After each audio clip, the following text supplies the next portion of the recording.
Hey, what's up guys? My name is Brent, aka B-Bagel Flows, and today I'm going to be showing you how to do this vertical pinch color switch.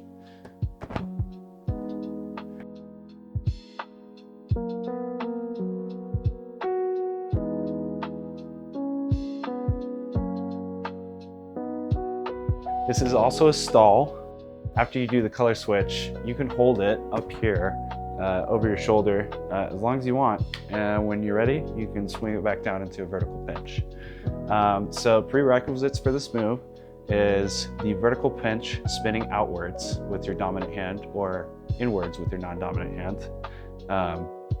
And you want to throw up your star like this, catch it in a vertical pinch, and then the key is to reach around the front side of the star while it's spinning. So the opposite side of the star that you started with your vertical pinch. And this move kind of acts like the stall, where if you kind of catch it on the end of the star and hold it over your shoulder like this, you can transition into other stuff. It is a similar move to that. And so you start off with a vertical pinch, catch it on the other side of the star, and you kind of bring it around the back of your shoulder. So it's kind of draping off like this. If I can turn my shoulder and show you here.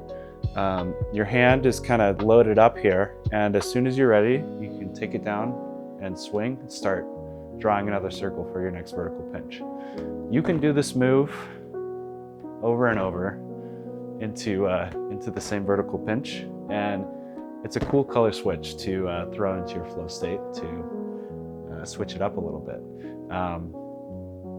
Yeah, obviously you want to have your vertical pinch down for this one, and also that stall where you catch it and hold it on your shoulder.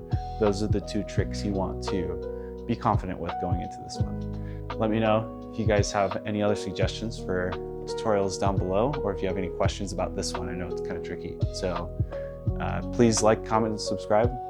Thanks for watching.